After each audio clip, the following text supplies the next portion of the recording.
کے لیے شفا کا پیام ہے۔ فرمایا کہ سحری کھایا کرو،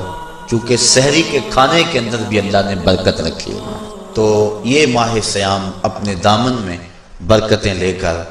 رحمتیں لے کر نازل ہوتا ہے۔ اس کا پہلا حصہ رحمت، درمیانی حصہ مغفرت اور آخری حصہ جہنم سے آزادی کا مجدہ جاں فضا ہے۔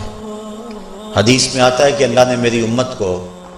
رمضان المبارک کے روزے کے حوالے سے 5 چیزیں ایسی عطا کی ہیں جو اس سے قبل کسی امت کو نصیب نہیں ہوئی۔ ایک تو یہ کہ رمضان المبارک کے اندر روزہ رکھنے والے کے معدے سے جو بو نکلتی ہے، اللہ کو وہ مشک سے زیادہ محبوب ہے۔ دوسری بات کہ جب ماہ سیام آتا ہے تو شیاطین کو جکڑ دیا جاتا ہے۔ تیسری بات کہ روزے دار جب تک روزے میں رہتا ہے، فرشتے اس کے لیے مغفرت کی دعائیں کرتے رہتے ہیں۔ اور چوتھی بات، جب ماہ سیام کی آخری رات آتی ہے تو اس کے سارے گناہوں کو بخش دیا جاتا ہے اور اس کو جہنم سے آزادی کا پروانہ مل جاتا ہے۔ بلکہ ایک صحابی نے حضور سے عرض کی کہ آقا کریم، جو یہ جہنم سے آزادی کا پروانہ مومن کو ملتا ہے تو کیا یہ لیلۃ القدر کی رات ہے؟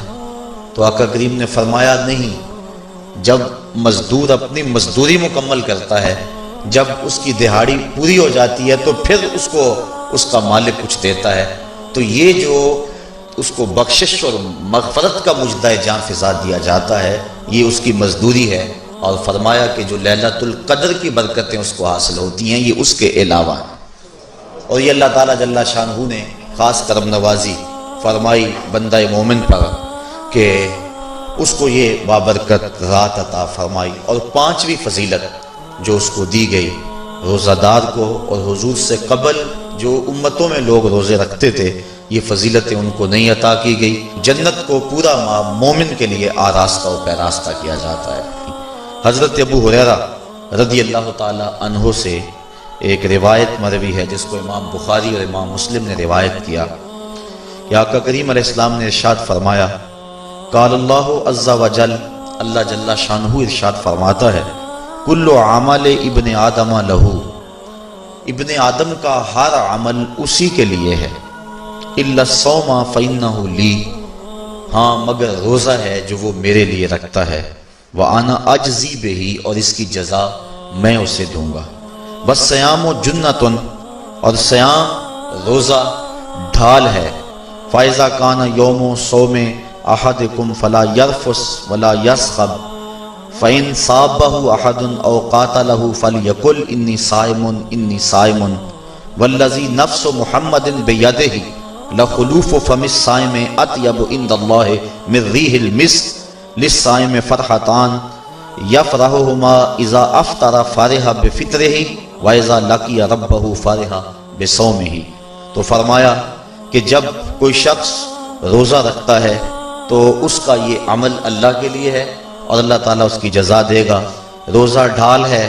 جب کوئی شخص روزہ رکھے تو وہ اس کے اندر کوئی اللہ کی نافرمانی نہ کرے، یہاں تک کہ اگر اس کو کوئی شخص گالی بھی دے تو وہ یہ کہے کہ میرا روزہ ہے، میں صائم ہوں، میں نے روزہ رکھا ہوا ہے، یہ کہہ کے لڑنے والے کو، الجھنے والے کو ٹال دے۔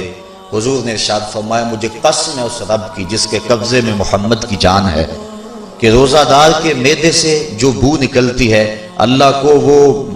مسک یعنی کستوری کی خوشبو سے زیادہ محبوب ہے۔ اور روزہ دار کے لیے 2 خوشیاں ہیں، ایک خوشی اس کو اس وقت ملتی ہے جب وہ روزہ افطار کرتا ہے، اور دوسری خوشی اس کو اس وقت ملتی ہے جب اس روزے کے صلے میں اسے اپنے رب کا دیدار نصیب ہوگا۔ یہ بات ذہن میں رکھیں کہ اس دنیا پر سب سے بڑی دولت جو حضرت انسان کو دی گئی ہے وہ دولت ایمان ہے، اور قیامت کے دن سب سے بڑی دولت جو اہل ایمان کو دی جائے گی وہ اللہ تعالیٰ کا دیدار ہوگا۔ جنت کے حور و قصور، جنت کے محلات، جنت کی عالی نصب نعمتیں، دنیا کی کوئی دولت اور دنیا کی کوئی نعمت جنت کی کسی نعمت کا مقابلہ نہیں کر سکتی، لیکن جنت والے جنت میں جا کر جس نعمت کو سب سے بڑا سمجھیں گے، اور وہ ہوگی بھی حقیقت میں سب سے بڑی نعمت، ایسی نعمت کہ اس نعمت کے ملنے پہ باقی ساری نعمتوں کو بھول جائیں گے، وہ یہ ہے کہ رب اپنے رخ کرم سے پردہ ہٹا دے گا اور ان کو اپنا دیدار عطا فرما دے گا۔ تو یہ سب سے بڑی دولت جو مومن کو آخرت میں نصیب ہوگی، یہ روزے کے صلے میں نصیب ہوگی۔ یہ روزے کا وہ ثمر ہے، یہ روزے کا وہ پھل ہے جو اللہ اہل ایمان کو قیامت کے دن عطا فرمائے گا۔